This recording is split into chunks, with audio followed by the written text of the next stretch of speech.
Thank you for being a connoisseur of Cognac Corner and listening to another episode. It's me, your host, Marcus Boston.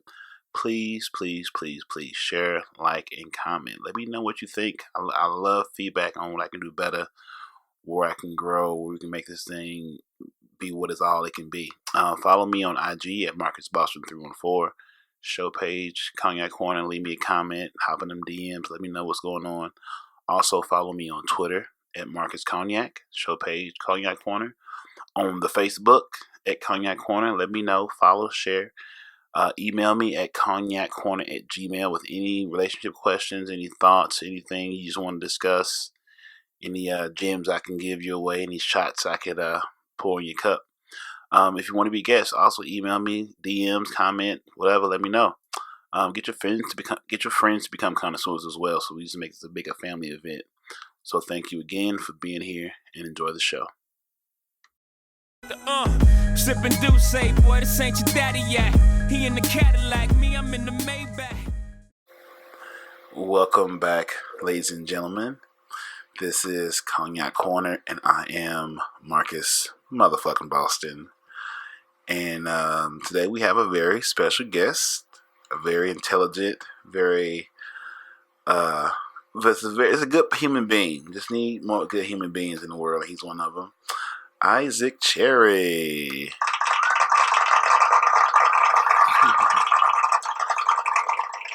How you doing, good sir? Good, man. I'm feeling good.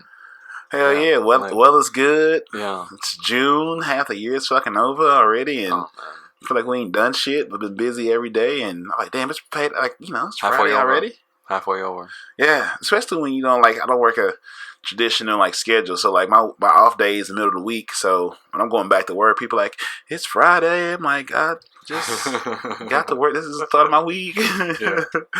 But it makes not the social norm.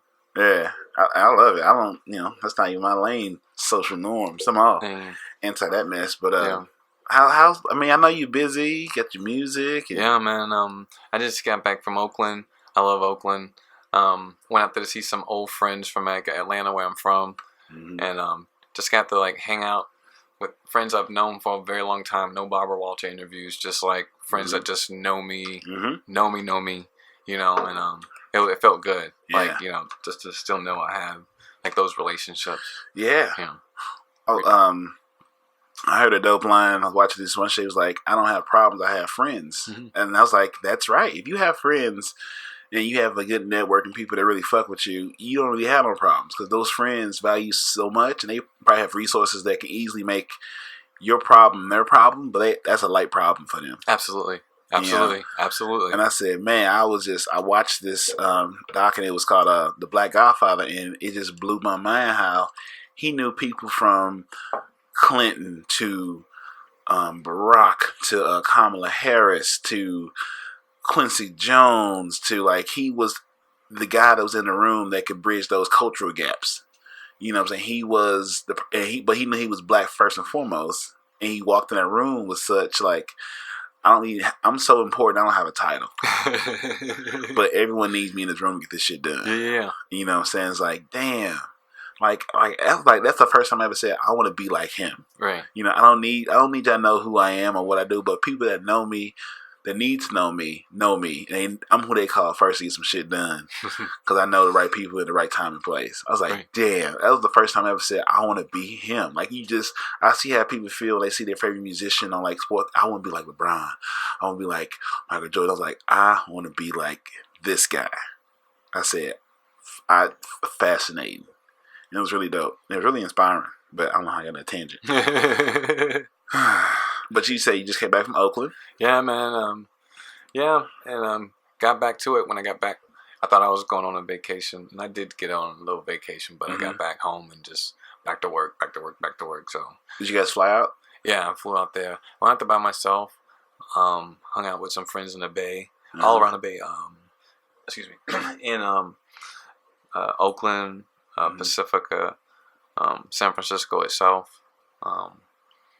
Oh man, yeah, it was real nice. Nice weather weather out there. Yeah, nice weather. Yeah, that's what I'm thinking about right nuts, now. Bro. The weather, Everything else, you don't have to worry about the same problems you got to worry about over here. Yeah. It's like a different country almost. It's crazy. Dog, You know? it's like when I went to California earlier this year, like around January, and it was around that time because Migos album came out, the second one, and Culture.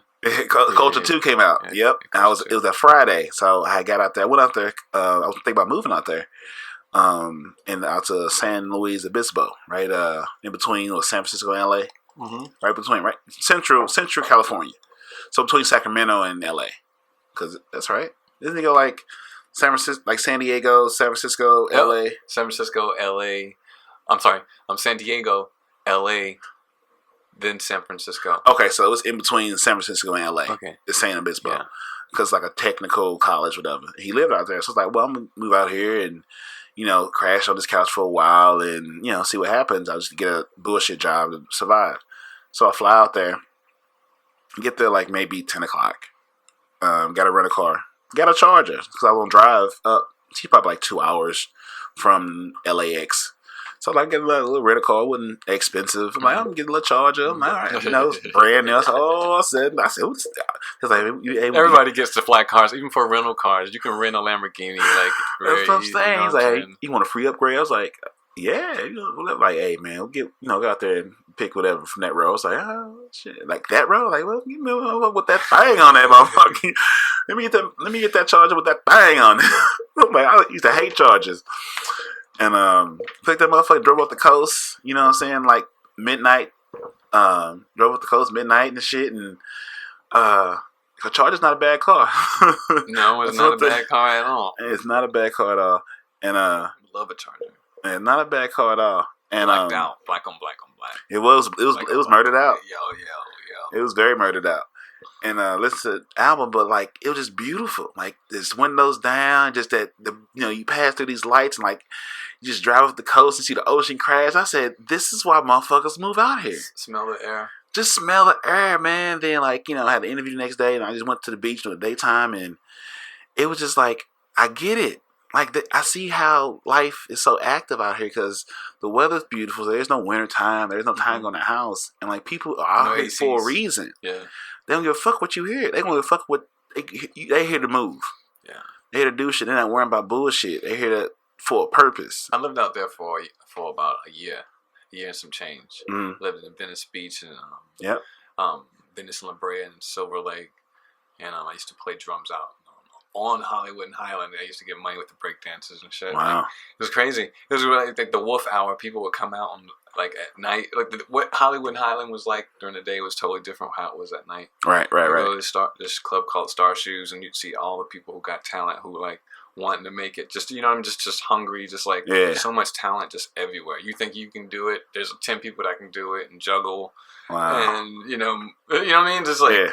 Just a lot of talented people, beautiful people. Everybody look good, like just, you know what I mean, like just. And minding their business, they just want to help. They ask you about not what you do, but who you are. I had a good experience there, very good experience. But I like Northern NorCal, Northern California. Yeah, much better. Like. Yeah. Get out there, hustle, bustle, LAX. It was fun. Like we rode around a little bit, and before I went there, the first time I was out there was for Coachella. Mm-hmm. Oh wow! But it was right before Beyonce. Oh okay. Yeah, it was 2017. Yeah. They're still they've been popping for a long time. I've never been just like Burning Man or any of this crazy stuff that happens out west. Like, I'm definitely trying to go to Burning Man next year. Like back in, back out. Like I'm going to Burning Man. Porta potties and shit. That's too much for me. Like if I could ever get the chance to perform at something like that, I would be there. Outside of that, if I'm not performing for something like that, I couldn't be. There's so many people, man. That would drive me crazy. It's just like escaping all of it. That's just too much for me. Yeah, unless I'm on stage, unless I'm like up there, like you know what I mean. Mm-hmm. So, yeah. You definitely work up to it. You enjoy it, man. What I learned about it from my experience was. It's definitely not built for drinkers. It's definitely for people like to be into other recreational. Gotcha. Yeah, because how there's a beer garden. Well, at least when I was there, there was like a beer garden, but it wasn't really close to the stage, and then you couldn't walk out into the grounds with your alcohol. You had to drink in the drinking section. I was like, so if the stage I want to see is a smaller stage way over there, I can't take my alcoholic beverage out of the beer garden area for these high ass drinks. I said I wasn't really into the fun stuff until I got there. But I was like, if I didn't know I needed this, I'd have brung a bunch of I'd have had a bunch of vitamins. Then if I'd known, I'd have brung what I needed to sustain where I need to be. If I know we couldn't move around, I drink. I'm out here sweating and walking and shit. I'm not keeping no drunk in me. I'm doing shit. But it was good, man. I think that year we had I think Ice Cube and I saw Sia was big and Calvin Harris was the headliner. That's okay, I see what era this was. Yeah, it was just based on those big the headlining names right there. Yeah, Sia and Calvin Harris the Sunday night closer and shit like Beyonce was her year. She was on Sunday nights. Yeah, I think we went the first weekend. Yeah, that's what it was. Yep, it was good though.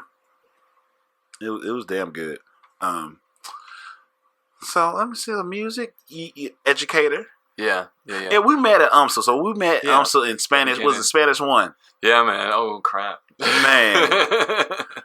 Yeah, I love it, man. I went to Mexico City last year, man. Like, I didn't stop using. Like, I love Spanish. I love the culture there. It's really our front door.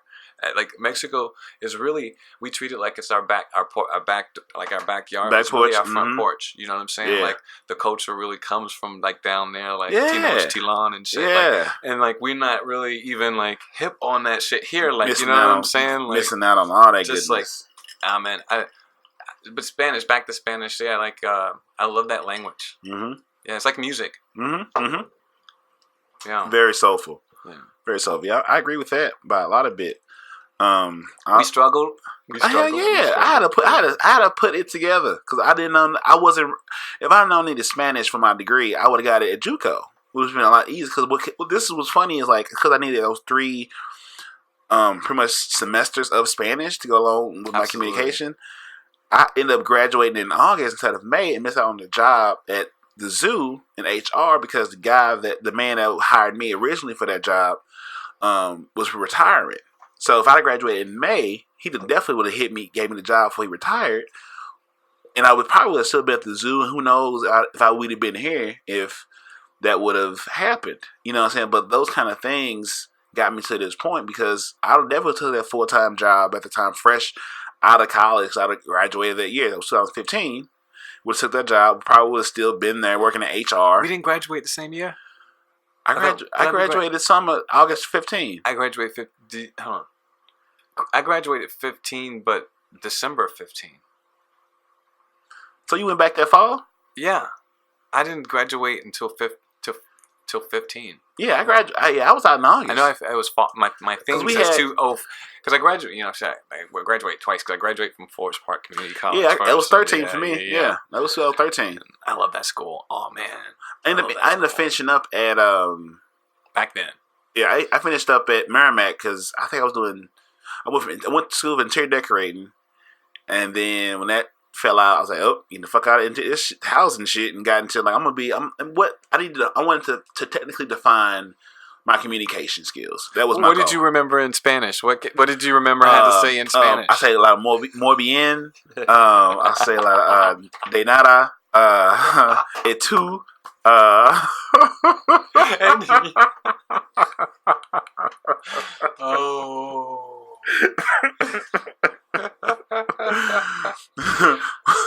wow. Okay. That's it. That's about cool. The stuff. That works. Hey, you know, as long as you don't put you in a situation where you just have to just right. I was like, man, because I don't even know, like, because it was funny was, in August when I went back for that third semester, it was a whole semester in 6 weeks. So it crammed 18 weeks, a semester worth of information in a 6-week course in August. What? I'm sorry. Spanish 3. Spanish. Oh wow. And who did you have? I'm sorry. Just the Spanish 1 teacher. The guy. The guy? Yeah, he was teaching that. He will fail your ass. He's nice to you, but he will fail your ass. And he must have really just said, I want to get his black ass out of here. He trying so hard. Because this was so bad was I had my dates wrong. So I missed Tuesday class, which is equivalent. It's like the first 2 weeks of the course. because it was crammed. So each class was like 2 weeks of a semester. So you miss one day of class, you missing 2 weeks. So you were like being programmed. You were like brainwashing. I came to class behind. I said, "Oh my God." I said, "This is." But you made it. I made it. I got out. Yeah, man. Because you need that shit to graduate. If you in Missouri, you have to have a foreign language to graduate. If you go right, it's like some. Yes, sir. And it's crazy. Yes, sir. It's the truth. I don't know. Yeah, it's the truth. I got out. Bust my ass. I don't know how I feel about I've never it been so happy exactly. for a C in my life. Yeah. I say C's get degrees. Yay, man. Absolutely. Sometimes you have to take those. You know what I'm saying? It's like you can't be an overachiever. You're like, right now, does that really matter in my life? Does that shit really does that? No. I say no. So and what you end up graduating with? I graduated I'm gonna say all my stats. I graduated magna cum laude. Oh. Third in my class with departmental honors. If you write about black people in the Boot Hill of Missouri, and what happened to black farming, you're gonna have to cite me in some sort of work that's been previously done. Talk that talk. Yeah, that makes me feel good. It doesn't matter now, but I'm from the South, and from the country, and when I moved up here, I was like, well, ain't no black communities out here out here, like in Mississippi, Georgia, Alabama, where I'm from, and so it made me. That's what I wanted to write about. I was like, that's going to be something from passion from my heart that I'm going to do because you got to write this like fucking. Almost like your thesis, almost like a book, just to get your history degree. History degrees ain't easy to get. They're not easy. Especially being a black person in Missouri in the history department in like a big public state school. Yeah. At the time of Michael Brown and everything, it was it was hot. It was. I was in the kitchen, like you know what I mean. It was fresh. It was different. Yeah. It made me. It was an introduction to Missouri coming like. Being, for him. And like Missouri was the last slave state before we banged it out. So crazy. And it's still acting like the last slave state too. It's still doing last slave state shit. Oh, y'all free? Let's see. How free you really are. Let's test that freedom. This freedom wasn't built for you, motherfuckers. We know how this shit works. So that's why people get tricked out they goddamn out their shoes. Y'all still fall for the same fucking tricks, huh? Because when you know your past, you know your future. You know what I'm saying? And lessons are learned are often repeated. And so I'm like, this ain't nothing ever surprises me when I hear about it because it's happened before. And if you sort of spend some time, humble yourself to spend time learning about shit that happened before you, absolutely, you can better prepare yourself for what's going to happen to you and how to properly navigate those waters. There's a reason there's books and information, and with so much information available, everyone's still stupid as fuck. Trying to reinvent the wheel, Yeah, like this. Like when we was thinking of coming up, like a good example, like when me and Cecil was thinking of a podcast name to come up for our podcast, me and him, I was like, you already own the Sulaudians, like name. Why not? Why make this harder than it has to be? We'll be the Sulaudians. We rebrand ourselves, and we love Soulard, and we have that here. Why not use it? And it's a great name, and here we are. You know what I'm saying? Like. Why make this harder than it has to be? Soulard's beautiful. I've never been down here before. Yeah. Have I? I don't know. Yeah, kicking in and it's shit. Like New Orleans, almost like it reminds me like that vibe. Yeah. Yep. The French, it has that French influence is heavy in Soulard, but thus the name Soulard means drunkard in French. Oh wow. Yeah. Okay, that makes sense. Yeah. Yeah, and it's like I call it the island because it's like Never Neverland. You come down here, you're not coming here, you're not moving down here to raise a family and that shit. This is not what this is about. Oh, is there a school over here even? There's a school. There's an elementary school. Right next to a bar. I'll have to look. Yeah. It's right there over on. It's not the Soulard school. There's a school called that. I'm just interested in that because I don't know. Yeah, when you get a job over here, one of these places over here, one of these schools, these are like special schools, these niche schools, like a Montessori school or some sort of like one teacher to every student type shit. Like Montessori. I know there's a girls and boys club over here off on Sydney, but I know it's an elementary school. I think elementary school. It's a daycare here. Boys and Girls Club, I know elementary school are very close. I definitely know it's one right across gravel is over in Benton Park. There's one over there. I know it is on cars and shit, but ain't up the street. So yeah, man, we went to college together. Yep. We stayed in touch. Yeah, we stayed in touch. We stayed in touch. We loosely stayed in touch. Like we follow each other. Stuff, We react to comments on each other pages if need be. Absolutely. Mm-hmm. I don't know. After I graduated, I just got I started teaching drumline and stuff, and it got me in teaching, using my degree to like teach. So I've been teaching music and drumline, all sorts of different subjects. In Missouri, what really in St. Louis, if you're a black male and you're a teacher, it's really easy for you to get a job because we really need black men as teachers. So there's no shortage for a place if a male has a degree here in St. Louis to get a job in the field of education. Yeah, you know what I'm saying? They actually are trying to make efforts. I say that with parentheses to get black men in the classroom. But a lot of people don't want to put up with that. What you have to deal with in the system of education is another system. You know what I'm saying? So one of my best friends was a theater teacher at Grand Learning Institute. Brandon, we talked about Brandon. Riley? Grand Arts Center. Yeah, Grand Arts Center. Grand Arts Center. I love that school. Yeah, Brandon Riley was a teacher. I think for him, his biggest thing was, you doing more discipline than teaching. Absolutely. And that sort of disparaged it. Was like, I'm here to teach a very acute class with theater, and I don't need to be dealing with mess. He had his struggles as you had yours with that system. It sounds good, and you get in it, you realize they're not as supportive or as they need to be, and you're fighting an uphill battle as you against only your administration and the parents. Like, then what am I here for? Yeah, your kid ain't shit, and it's my fault. Okay, that's what it is, right? Yeah. Okay, here we are. Anywho, as a man with no aspiration of having children, for the sake of my sanity, because I can hear it. So what's the name of your band? So where can they find you? Like, get me to this music. Band, how'd you get into music? How did I get into music? Oh man, and Jacksonville, Florida, playing like Pentecostal music, man, in like this backwoods like cult. My mom found Jesus, and she dragged all of us with us as kids. You know what I'm saying? Like, if I'm going, it's a team sport, man.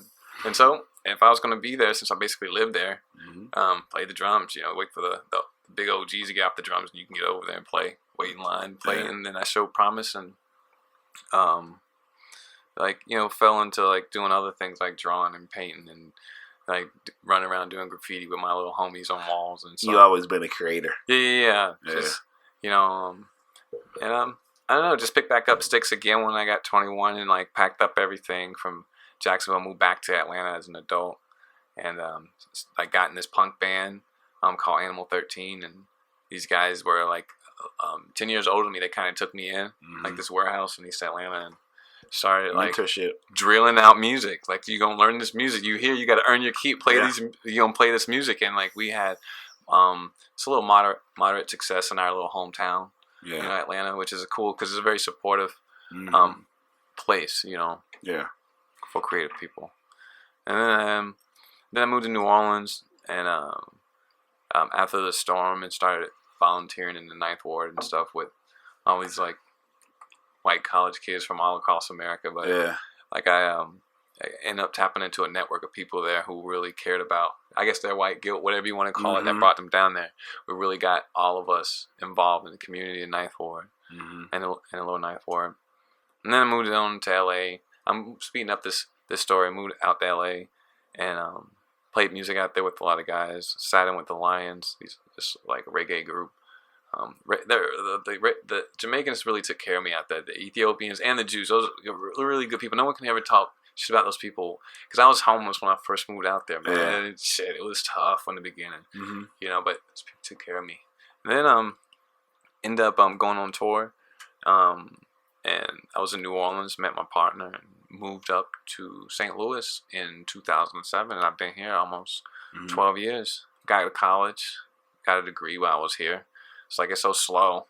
You might as well figure out something to Yeah, do. it's amazing. People be like, "Oh man, it's like this is slow an opportunity that you got to take advantage of because the other part of the world don't move fast." I needed slow though. At the time that I was coming here at 26, 27, I needed to slow down. Yeah, I really I just told you I just ran around all during that time like as young. Yeah, enjoying it. Yeah, so that's what it's there for. Now I'm settled down. Now I'm a little bit more settled down. You paid your offering to the altar.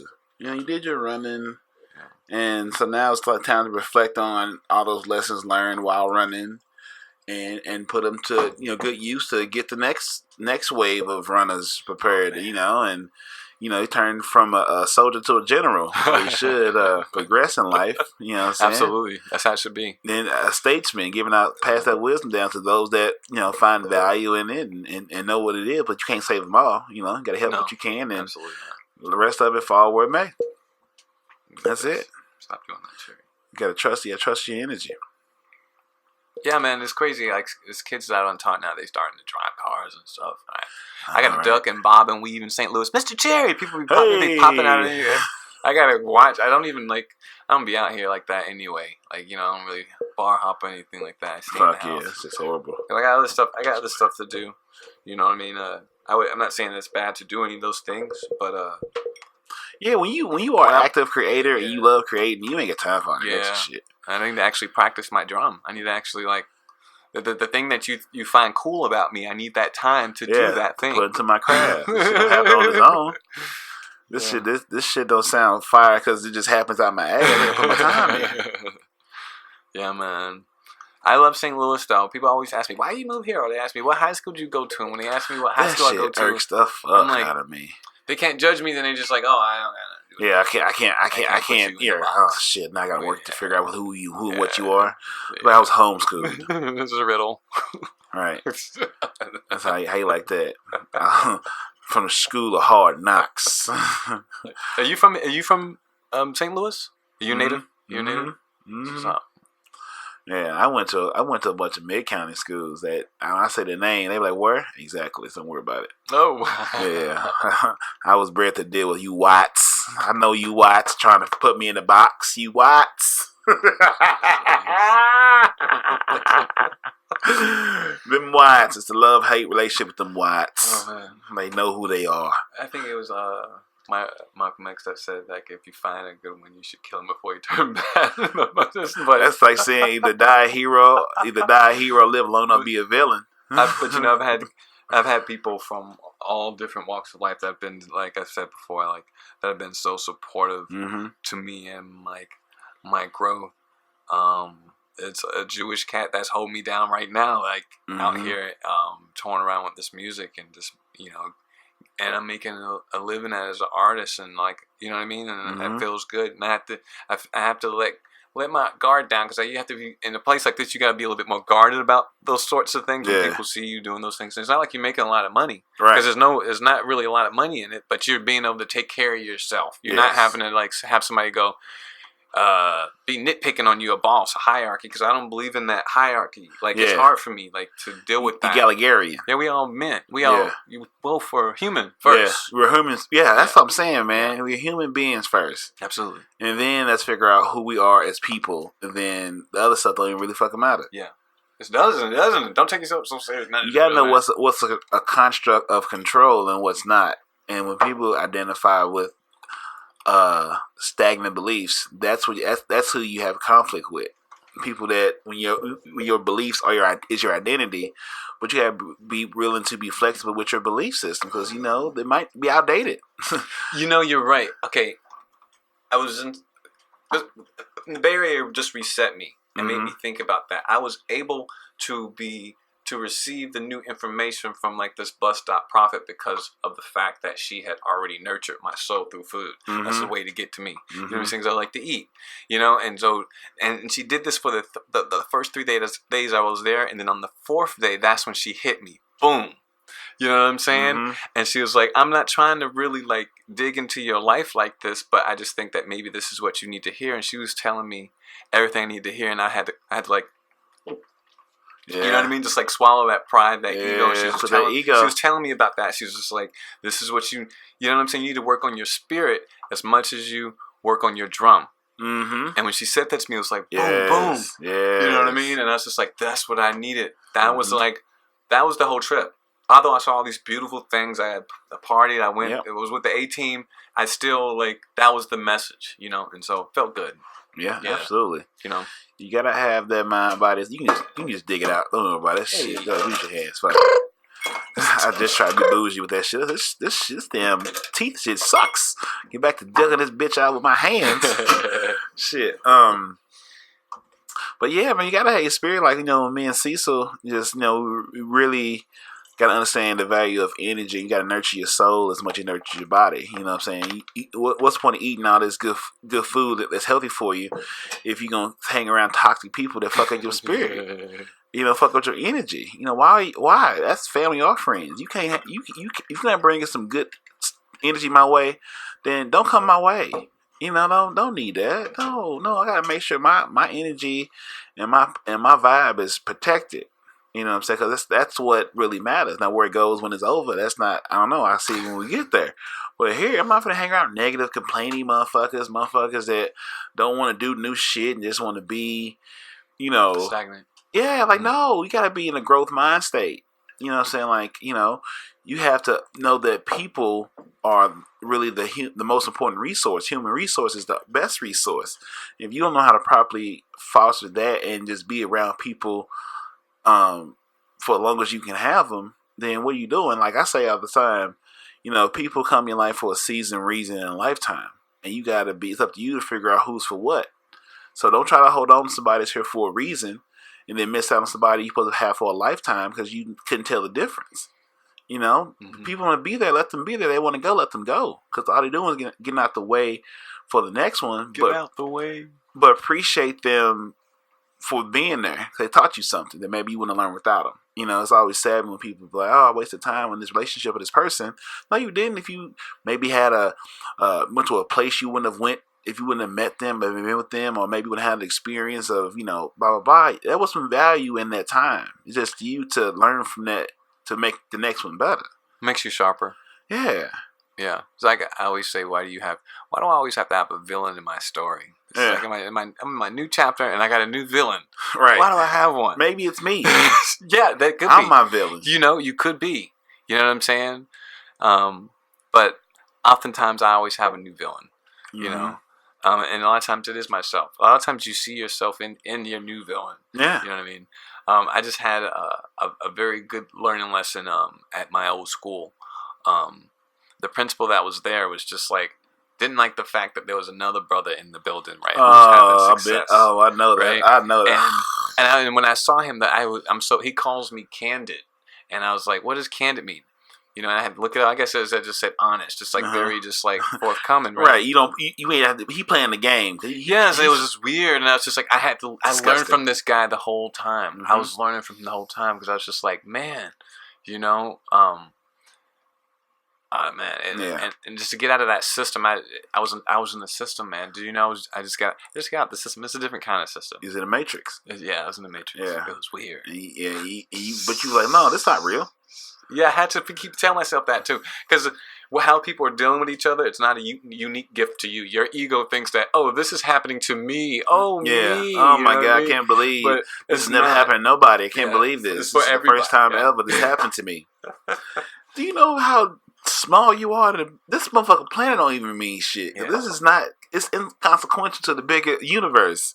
Calm your punk ass down. Yeah. But you have a point there about you being your own villain. Yeah, you can get in your own way, definitely, for sure. Yeah, I've had to catch myself in the track of actually doing, in the path of actually doing it. Like, hold on, like, you know, like, straighten yourself out. Sometimes if you're conscious enough of or aware of yourself enough, you can get your own self together. Yes. You don't always need people to check you. Yes. You shouldn't really need people to always check you. You should have some of that stuff. I don't know. This is just my philosophy. Like, at least at this point in my life, I'm almost 40. Just to give you my background, I'm 38 years old. So like Cecil's 39 going on. Yeah, you know what I mean. Like, so this is my mindset is a little different than what it was. I guess for if anybody's listening, like just to give you a reference to 26, like where I was just like, different city each day. I would just like I'd go to San Diego, get an Amtrak ticket all the way up to like San Francisco, and just play buckets all the way up. Love and leave them. Yes, absolutely. That's what I used to do. Absolutely, man. How long you been with your partner? Almost 12 years. Damn, it's a long time. And that's I can't even get like past like the third date. In gay years, that's like 24, like dog years. Yeah, it's like dog years. So you know what I mean. You know what I mean? Because it's really hard. I'm in different places, different towns all the time, and temptation is everywhere, and I have to like be really good everywhere I go. Do you know what I mean? And like my karma moves really quick. Things would catch up to me really badly. You know what I'm saying? And I vocalize these things. I don't keep. That's why I'm called candid, I guess. Like I will say, like there's just like so much going on out here. I'm gonna stay home. You know? What I mean? Like I'm You don't hold that shit in. I never understand holding it. Why are you holding it in for? To fuck up your head? I'm getting this shit out. Let you deal with these problems. Shit. I'm gonna make my problem your problem. So guess what? I'm gonna say what I gotta say. So now you worrying about some shit I forgot already. We were like, man, we said on the podcast. Nope. What do I say? I'm like, once I say it out my mouth, it's y'all problem now. Because now it's out my mind, and I feel fine. Y'all miserable. I'm good. God bless. Amen. Yeah, man, that's dope. That's a long time being another human being. I'm mostly happy. You know what I mean? Yeah. No one can make you happy. You have to find happiness with yourself. Yourself. Like, hey, you know man. I mean? Hey, man. Congregation. Let's clap on that guy. Oh, shit. Yeah.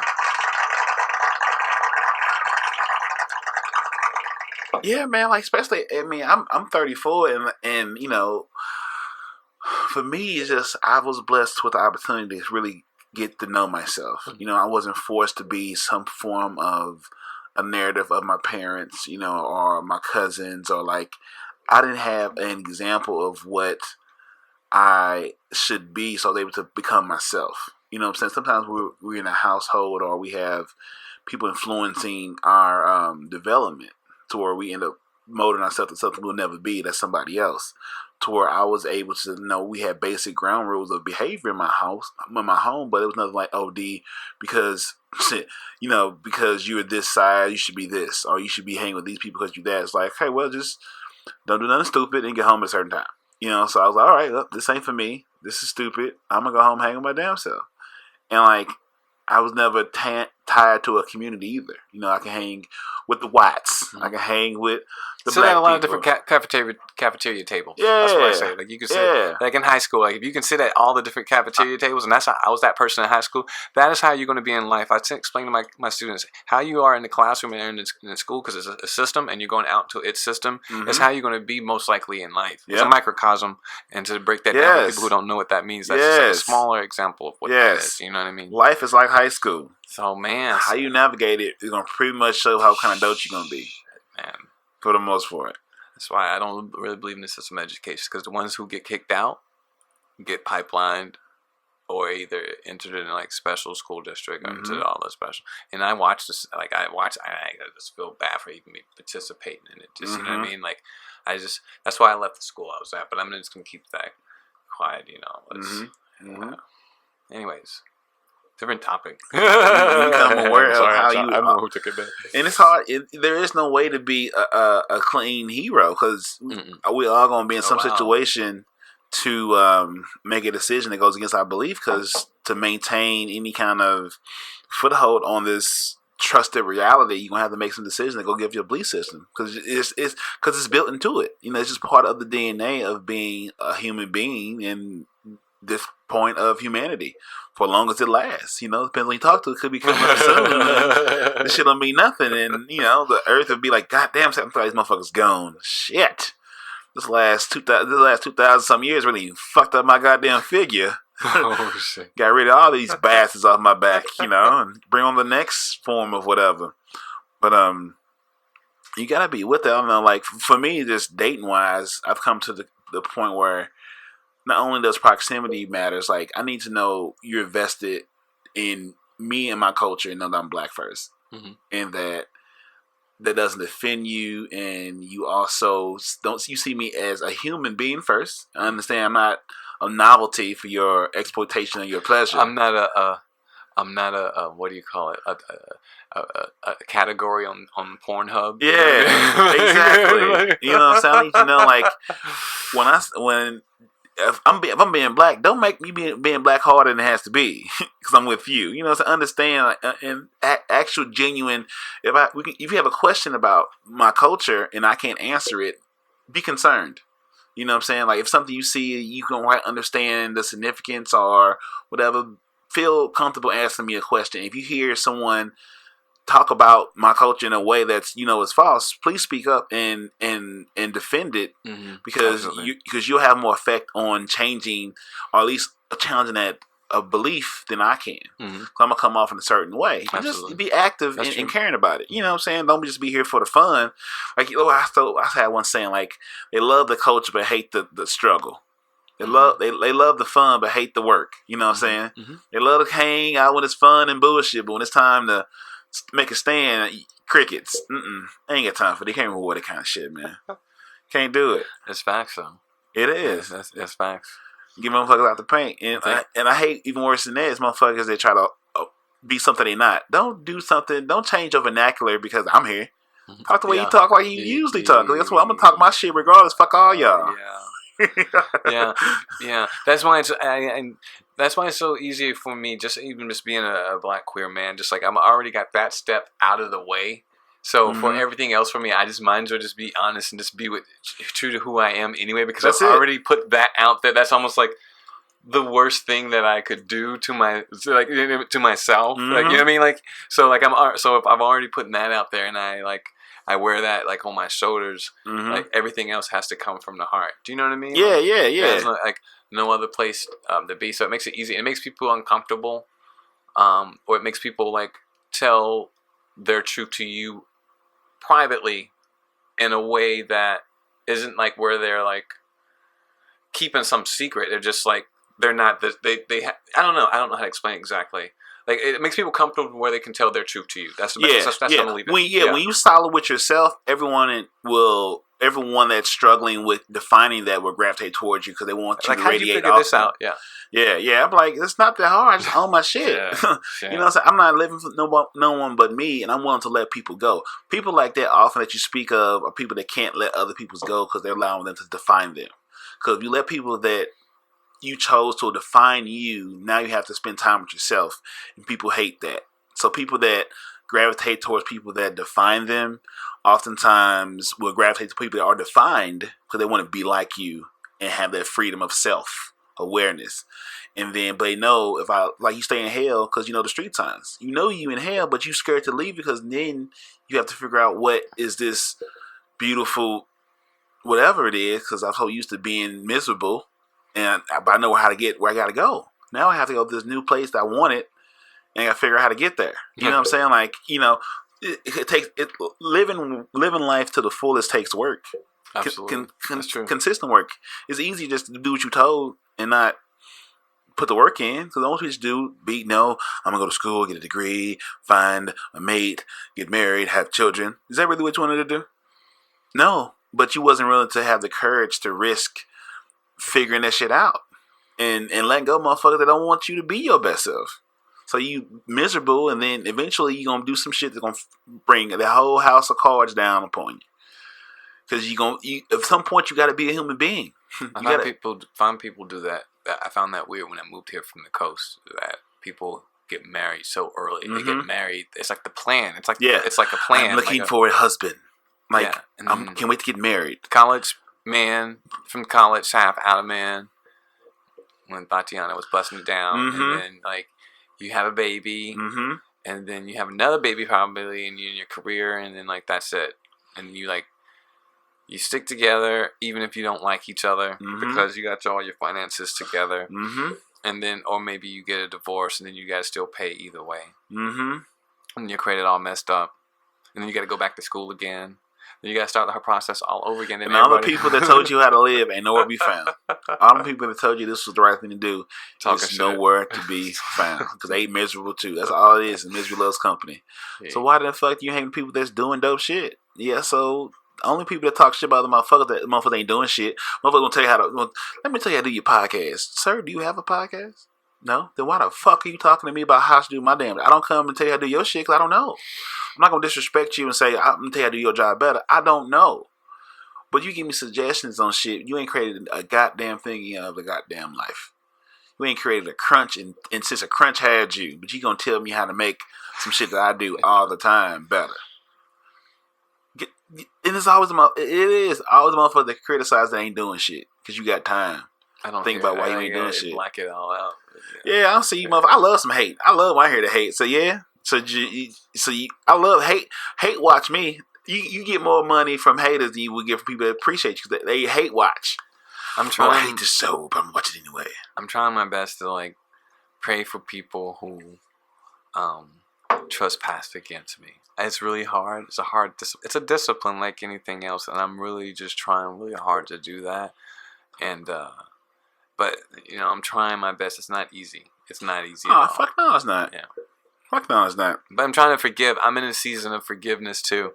That's where I'm at. Like that's where I'm coming from. To be like at this place, I'm coming from a place of forgiveness too. And I had to let go a lot of stuff in order for me just to be happy. Because like a lot of times, like you're harboring it. You're harboring it yourself. You're not even thinking about it. Really. Mm-hmm. And so I had to just let go of some things.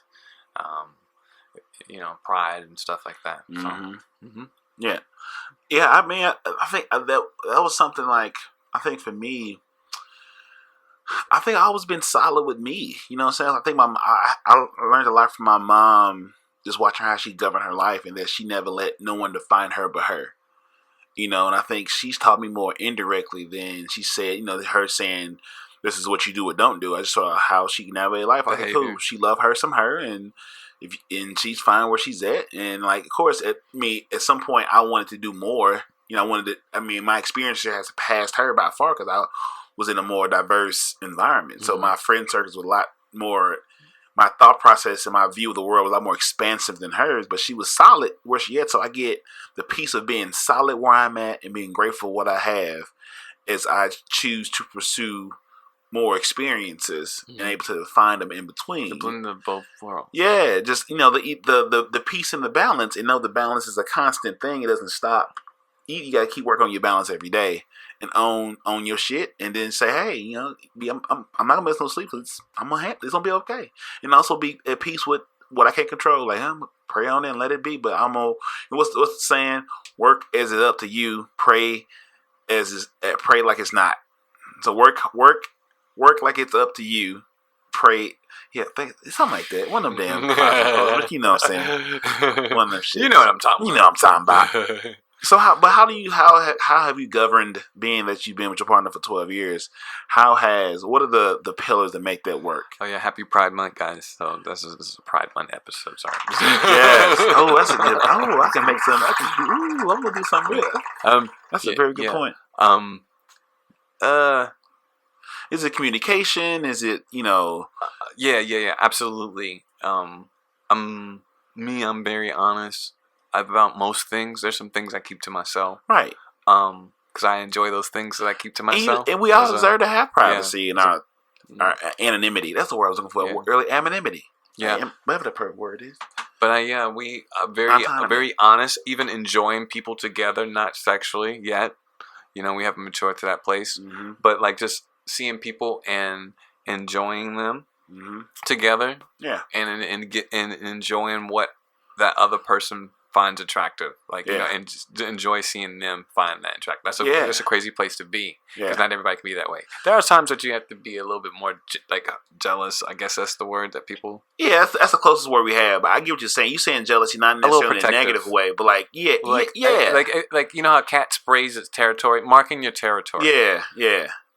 Parties, because we're playing music. We're single when we're on stage. Mm-hmm. We play music together, and so we're in all these different environments where people are drunk. We are the party. Things just can be, people are just crazy. Yeah, crazy. You ain't gotta tell me, brother.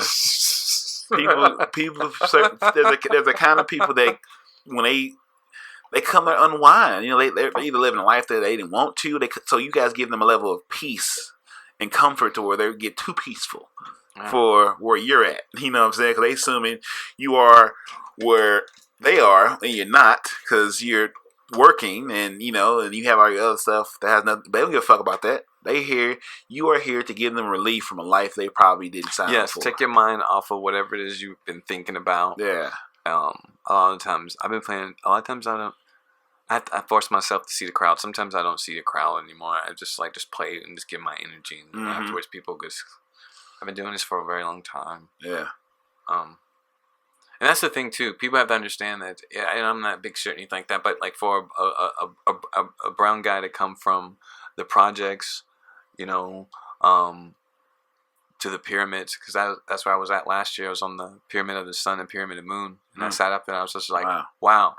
You know what I'm saying? Yeah. Like for that to happen, it took a lot of work for a very, very, very fucking long time. Mm-hmm. Like, sorry, I'm swearing, but like it just took a long time for that to happen. I've been touring and playing drums, like touring for the past 16 years, like continuously going around, traveling, playing music, and I've had like highs and lows, like places that have been like, oh wow, you know what I mean? And like it's almost there, but no, it's like prospecting. You're never going to get to like this place. It's like winning a lottery to make it big, but like the prospecting, the actual part of doing it is what makes it so fun, right? And just sharing your gift with people as a vessel, for sure, being played through.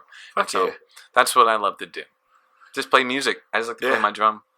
Yeah, man. Like with the podcasting is me pretty much being involved in all the aspects of it. Like being a creative is just a different energy and peace, man. Because like whatever happens in the world we buy our trust into, we always have an outlet to create something that wouldn't have be here if we didn't do it. And you see the difference between the energy and the vibe with other creators, and that can be in art, music, whatever your creative lane is, word, journalism, like, and then you see those that consume it and just live a life undefined, and you see why they act the way they do, but they have a value. They give our art a form of use.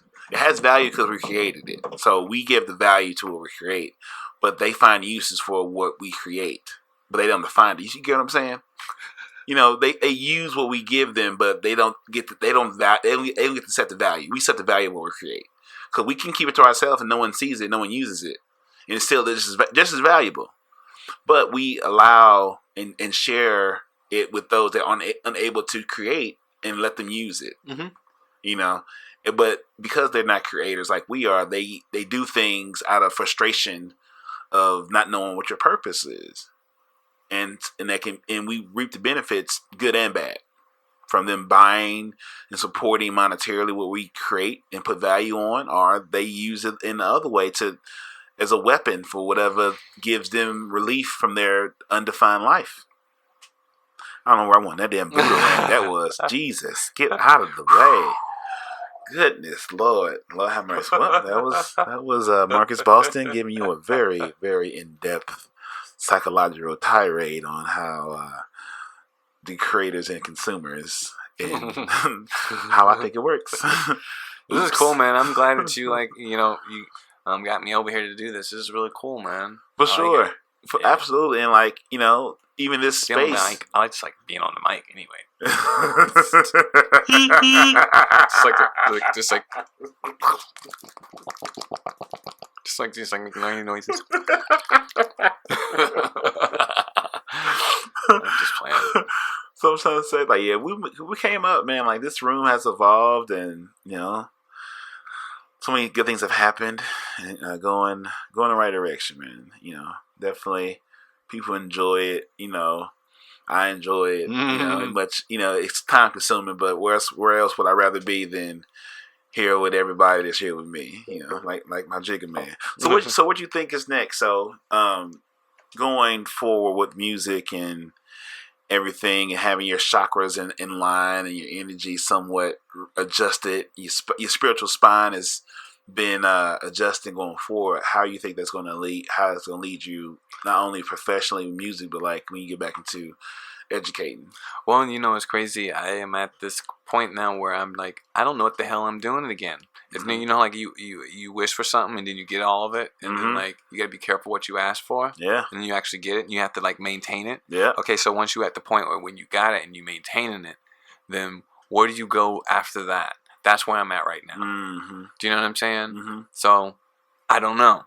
Yeah. I know I'm going to continue playing music. I've taken this last situation with this contract I signed with this job as a teacher made me realize that I don't want a boss. And I've been in that place for a while, but now it's like keeps edging me. It's like the universe keeps saying, "No, why you keep going over there? Don't you?" You know what I mean? So, so me and my partner have taken our music business more seriously. Yeah.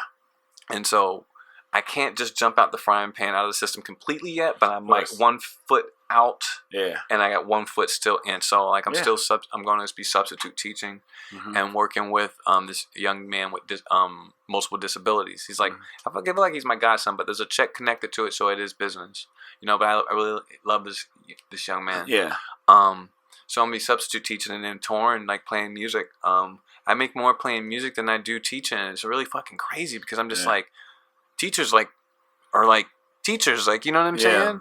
And like, I'm not saying musicians is not a white collar or blue collar job. I mean, it is a blue collar job. Very much. But I'm just like, but teachers though, they do get the benefits. But I mean, you need the benefits after they work you to fucking death, right? You drive you crazy, they throw you on antidepressants. As soon as you go to the doctor, like, here, take these drugs. You know what I mean? As soon as you get the benefits, take drugs. I got these pills. Yeah, your pusher man comes immediately, like, oh, you up? You call me Dr. Pusher Man. Ain't even the good drugs, man. You might as well stick with the herbs. But I do got a pension if you can make it. But a lot of the teachers, the baby boomers, the end of the baby boomers right now, they're the last of that generation that's sticking at a school that long enough to bounce out. Not unless you're in one of those princess districts. You know what I'm saying? Right. Yeah. And you need to have really great transcripts and who you know who you married to. It's all about and the complexion for the connection. Yeah, life is not about what you know, it's who you know. Yeah. I don't have problems, I have friends. If you don't understand what that means, you on the wrong side of that conversation. Where can I find your music? Okay, you can go, even on SoundCloud, you can go to the Ragged Blade Band on SoundCloud, I'm sorry. Even the raggedbladeband.com, Ragged Blade Band on Facebook, Instagram. Ragged Blade is RAGGEDBLADE. And I love this project. I've been playing with these guys for about 11 years.